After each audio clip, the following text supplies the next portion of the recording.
Assalamualaikum warahmatullahi wabarakatuh. Perkenalkan, nama saya Zahra Salsabila Nasution dari kelas A1 BK 2024 dengan NIM 24010018.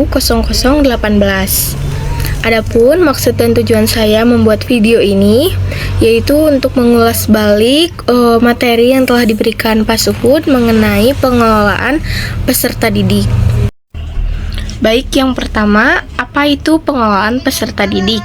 Nah, secara sederhana, setelah saya membaca itu, pengelolaan peserta didik adalah seluruh proses pengaturan, pelayanan, pembinaan, hingga pengawasan terhadap peserta didik. Nah, yang dimana proses ini itu tidak berjalan sesaat, melainkan dimulai sejak hari pertama mereka mendaftar masuk ke sekolah, hingga sampai mereka hari dinyatakan lulus. Nah, adapun menurut para ahlinya, menurut Mulyasa menekankan bahwa ini adalah penaatan kegiatan peserta didik dari masuknya dia mendaftar ke sekolah hingga dinyatakan lulus. Yang kedua, menurut Suharsimi Arikunto, melihatnya dari sisi administratif, yaitu kegiatan pencatatan sejak penerimaan sampai siswa meninggalkan sekolah. Meninggalkan yang dimaksud ini ialah lulus. Nah, sementara menurut tim dosen UPI menitik beratkan pada aspek esensinya, yaitu usaha pelayanan agar peserta didik dapat berkembang secara optimal. Contoh nyatanya, bayangkan jika sebuah sekolah sebagai ekosistem. Nah, jika sekolah ini hanya membiarkan siswa masuk tanpa dicatat bakatnya, tanpa dibina kedisiplinannya, dan tanpa diarahkan minat bakatnya si siswa ini cocok ke bidang apa, maka potensi siswa ini akan terkubur. Jadi pengelolaan inilah yang memastikan setiap anak yang masuk ke sekolah itu membawa batu mentah. Nah, pas keluar dia bisa menjadi permata yang berkilau setelah lulus, seperti itu. Baik, selanjutnya adapun tujuan dan fungsi pengelolaan. Nah, mengapa sih pengelolaan itu harus dilakukan secara struktur? Betul, harus terstruktur karena ada tujuan utama yang harus dicapai.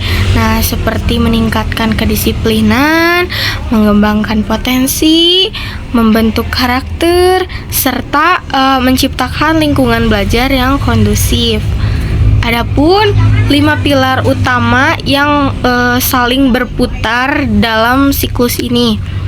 Yang pertama itu pengembangan individual, yang dimana ini tuh membantu mengoptimalkan potensi masing-masing diri siswa. Terus selanjutnya yang kedua, sosial, yang dimana ini tuh membantu siswa membangun relasi yang baik dengan lingkungan sekitarnya. Yang ketiga yaitu penyaluran aspirasi, yang dimana kami memfasilitasi dan mendengarkan suara serta pendapat siswa. Yang keempat, yaitu kesejahteraan, yaitu meningkatkan kualitas hidup siswa selama berada di lingkungan sekolah agar siswa ini merasa aman dan bahagia. Yang kelima, atau pilar yang terakhir, yaitu evaluasi, yang dimana ini tuh melakukan penilaian yang berkelanjutan terhadap perkembangan mereka. Jadi selama kita sudah melakukan proses itu tuh ada perubahan gak dari si siswanya, seperti itu. Contoh nyatanya, fungsi penyaluran aspirasi dan sosial tadi yang saya sebutkan tercermin saat sekolah memfasilitasi pembentukan OSIS dan majelis perwakilan kelas atau yang sering kami singkat itu MPK ya di sekolah. Nah, melalui wadah ini, siswa itu belajar berdemokrasi, menyampaikan pendapat mengenai fasilitas sekolah, sekaligus belajar menyelesaikan konflik antar teman secara sehat. Nah, bagi mungkin teman-teman yang di sekolahnya ingin komplain mengenai toilet di sekolah kurang, nah boleh melalui OSIS atau majelis perwakilan kelas, seperti itu. Baik, selanjutnya adapun ruang lingkup dan siklus pengelolaan. Adapun alur kronologisnya itu tuh yang pertama penerimaan dulu, yang kedua orientasi dan pengelompokan. Yang ketiga, pembinaan dan pengembangan. Lalu yang keempat, penilaian dan kelulusan. Nah, mungkin kalimat yang tadi saya sebutkan itu kurang jelas dan kurang dimengerti. Jadi mari kita ulas tuntas maksud dari si penerimaan, orientasi, pengelompokan, pembinaan dan pengembangan, lalu penilaian dan kelulusan. Oke. Yang pertama itu sering kami sebut PPDB atau penerimaan peserta didik baru. Nah, di tahapan ini tuh dimulai dari pembentukan panitia dulu. Nah, dari si panitia ini baru pengumuman jalur pendaftarannya tuh ada apa aja, seperti jalur rapot, prestasi, atau zona dari rumah ke sekolah. Nah, terus ada pun proses seleksi, baik jalur zona-zona yang tadi, jalur yang saya sebutkan tadi, itu tuh di seleksi lagi, dan juga maupun afirmasi hingga pengumuman hasil akhir dan daftar ulang. Baik, selanjutnya langkah kedua itu ada yang namanya orientasi siswa baru. Setelah diterima, siswa itu tidak langsung belajar tentang akademik, materi pembelajaran sehari-hari kita. Nah, setelah diterima, siswa itu tidak langsung belajar mata pelajaran yang ada di sekolah, melainkan biasanya kami itu melakukan MPLS terlebih dahulu atau masa pengenalan lingkungan sekolah. Ya, kalau nggak salah itu sih singkatannya. Nah, mereka itu wajib mengikuti masa orientasi untuk mengenal tata tertib sekolah, budaya di sekolah seperti apa, fasilitas di sekolah ada apa aja, dan program-program bimbingan dan konseling yang tersedia di sekolahnya. Tujuannya agar mereka cepat dan bisa beradaptasi. Oke, selanjutnya langkah ketiga yaitu ada pembinaan dan pengembangan, yang dimana di sini itu porsi terbesar waktu siswa dihabiskan. Ya, ini mencakup pembinaan disiplin lewat tata tertib dan contoh teladan guru. Pengembangan minat bakat lewat ekstrakurikuler dan kompetisi yang tersedia di sekolah, serta penilaian berkala baik diagnostik, formatif maupun summatif. Selanjutnya langkah keempat yaitu penilaian dan kelulusan. Tahap terakhir ini di mana pencapaian belajar siswa selama berada di sekolah itu dievaluasi nih secara menyeluruh melalui ujian, proyek, portofolio, dan observasi sebelum mereka itu dinyatakan lulus dan meninggalkan sekolah. Nah, adapun contoh nyatanya, pada tahap orientasi ini, guru BK melaksanakan masuk ke kelas memperkenalkan layanan apa aja nih yang ada di BK. Guru BK ini menjelaskan, anak-anak, ruang BK itu bukan tempat menghukum siswa yang bersalah, melainkan sahabat kalian untuk berdiskusi tentang masa depan, jurusan apa yang akan kalian ambil selanjutnya, dan minat apa yang kalian punya, seperti itu.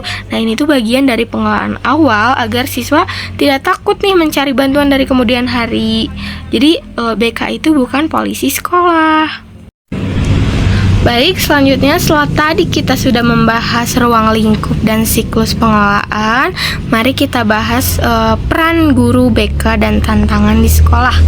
Nah, yang pertama itu, dalam realitasnya, pengelolaan peserta didik di sekolah akan selalu berhadapan dengan berbagai permasalahan umum. Beberapa di antaranya adalah pelanggaran disiplin, tindakan bullying atau perundungan, rendahnya motivasi siswa untuk belajar, dan yang paling sering itu mungkin kenakalan remaja hingga penyalahgunaan teknologi. Nah, disinilah peran guru BK itu menjadi garda terdepan untuk siswa-siswanya. Guru BK itu tidak berperan sebagai polisi sekolah, melainkan bertugas untuk yang pertama, mengawal perkembangan pribadi dan karir siswa. Yang kedua, menyelenggarakan konseling baik secara individual maupun kelompok. Yang ketiga, menciptakan iklim sekolah yang sehat, aman, dan juga humanis.